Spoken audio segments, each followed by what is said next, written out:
Hello, human family. It's Darren. How are you? You guys, I got a really good show for us today. Hopefully, by the end of this show, your wisdom and awareness will have increased. And this is so important. So let's do what we do and dive deep. No tears, no fears. Fully alive again after this years.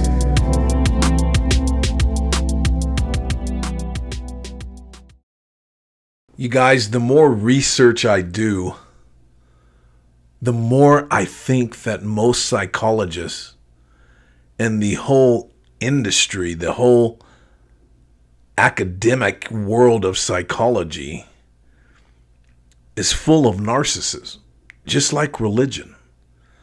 I mean, where would you go as a narcissist if you really wanted to gaslight people, to get in their heads, to have an impact and have power over people? Come on, you guys, psychology would be one of them. There are people online right now, psychologists of both genders, who, in my humble opinion, are bona fide narcissists. And what concerns me with this is that they're building what I believe is learned helplessness to a degree. They're building weakness, and they're not being completely forthcoming, and or they are ignorant and don't really see the darkness and the evil and understand that there is something very different about destructive narcissists. I am not a religious person, and I really never have been. Now, I've studied all of the great religions, and I believe there's wisdom in all scripture, and I believe there's a God. I firmly believe that. But I don't believe in organized religion. I'll be honest with you right now. The reason I am telling you this is because I know, just like you, if you've run into a real malignant, destructive narcissist, and you've seen their eyes and their features change, you know there is something more than an intellectual personality problem. And what we know and what we feel after those experiences is our innate wisdom to understand the world in which we live and to process the encounters that we have. Unfortunately, the intellect can prevent us from a very natural process of determining our world. Joseph Campbell, the great scholar, was interviewed by Bill Moyer in the 80s. And during this discussion, the scholar Joseph Campbell clearly illustrates the difference between wisdom and the intellect and how important it is to stay connected to our innate wisdom and not to be trapped in the intellect.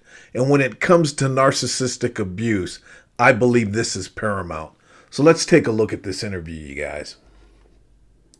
Nature, which are the powers of our life, from which our mind removes us. You see, this thing up here, this consciousness thinks it's running the shop. It's a secondary organ. It's a secondary organ of a total human being, and it must not put itself in control.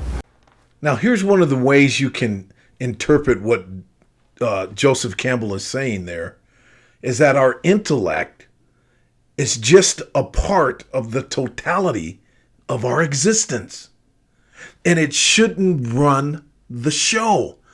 All of psychology focuses on the way that the mind works, the intellect. There is the spiritual and body life.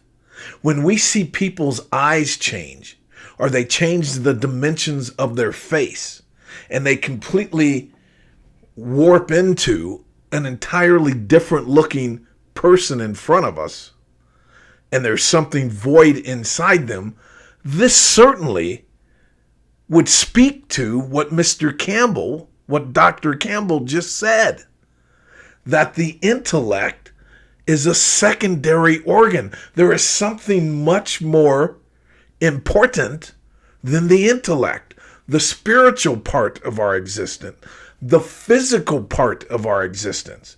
It's a combination. But what psychologists and the world of psychology does is it tells us to solely focus on the intellect, the scientific part of this. And that's crazy. And that's the world of narcissism to a certain degree.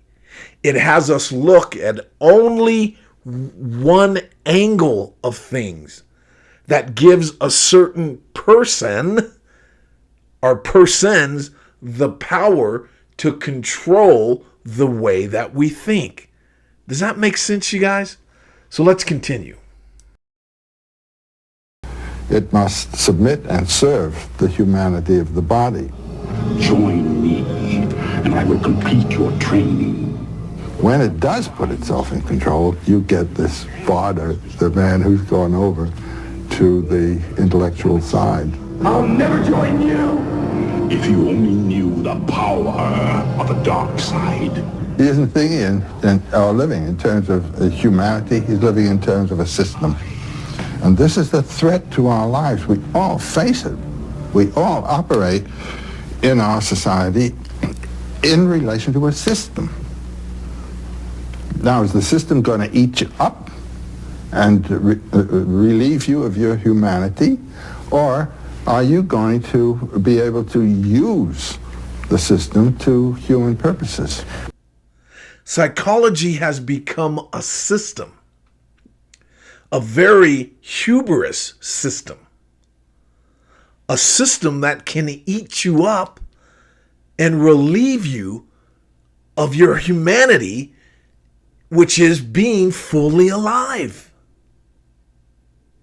We have to be very careful about the intellectual world that we live in.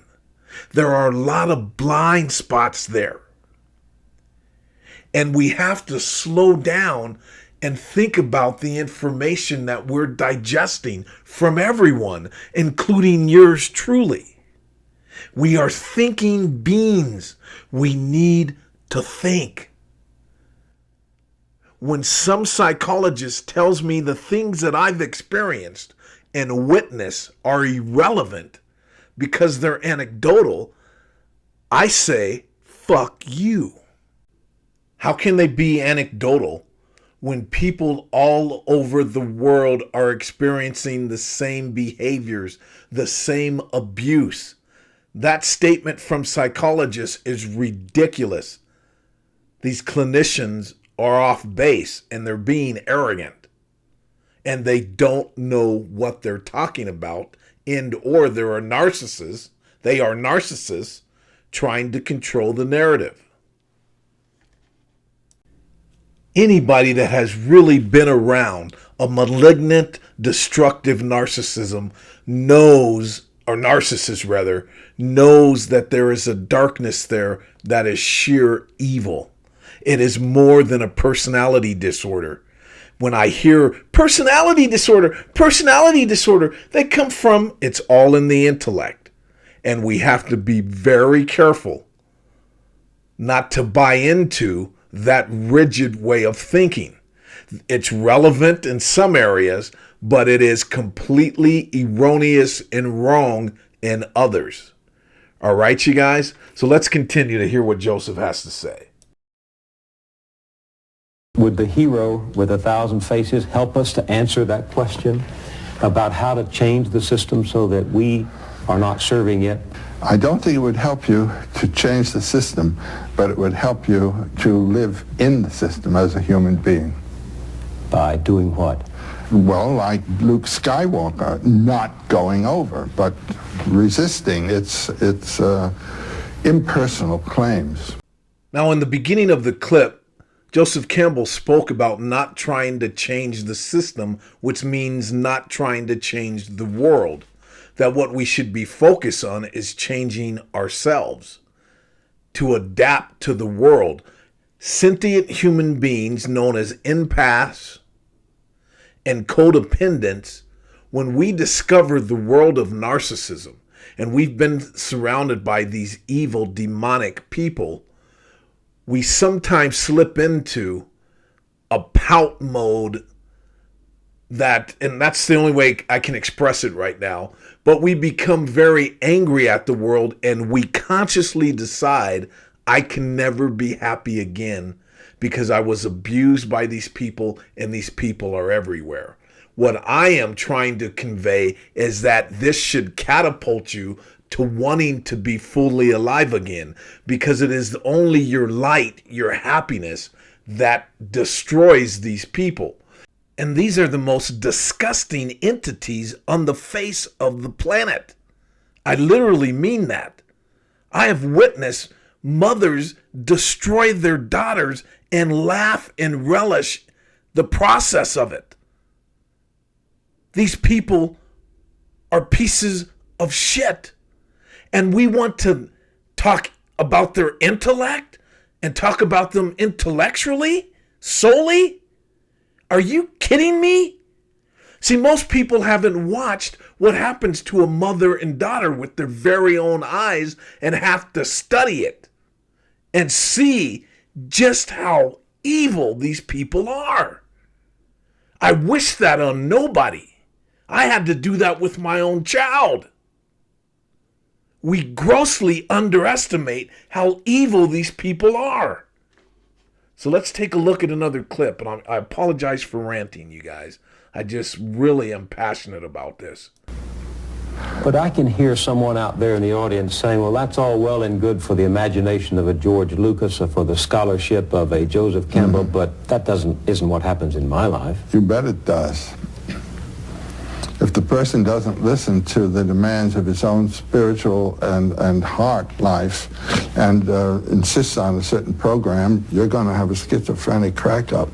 The person has put himself off-center. He has aligned himself with a programmatic life, and it's not the one the body's interested in at all. See, that's why I was in such a rut and so torn for 5 years, because I couldn't accept that these people were really evil, that evil was real. It went against everything that I believed in. I couldn't grasp it. And that's the internal schizophrenic crack-up that he's talking about. It's the intellect fighting the spiritual wisdom that exists inside of us, and the wisdom of the body, that you feel sick when you're around these people. You feel drained of energy when you're around these people. And you're fighting that. Well, it's just a personality disorder. So, so maybe everything will be okay and I can work with them and try to work things out. Or I can, maneuver here and build a better relationship this way. Listen to your body.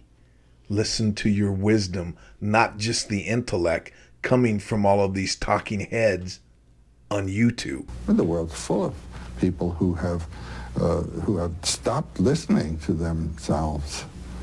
In my own life, I've had many opportunities to commit myself to a system and to go with it and to obey its requirements. My life has been that of a maverick. I would not submit. You really believe that the creative spirit ranges on its own out there beyond the boundaries? Yeah, I do. The creative zone beyond the boundaries is listening to ourselves. For God's sake, you can't even pump your gas without hearing a newscast off of the gas pump. Everywhere there is noise. You have to be a maverick in your life by listening to yourself. Any of us that have experienced a relationship with a malignant, demonic narcissist knows what the evil is. So I don't want to hear all of this personality disorder. I know it's much more than that. And that takes wisdom versus the intellect. And when we are wise, we can enjoy our lives. But we are torn when we're in, it's just a personality disorder, or is it this, or is it that? If you're evil, of course you would have a personality disorder. There is something very sinister there. You know that. I know that. And what say you? I am so impressed with all of your feedback. You guys are very wise, and that really helps other people. So don't underestimate that. So what say you? Let me know how you feel. I really appreciate you guys stopping by, and I'll see you on the next video. Until then, take care.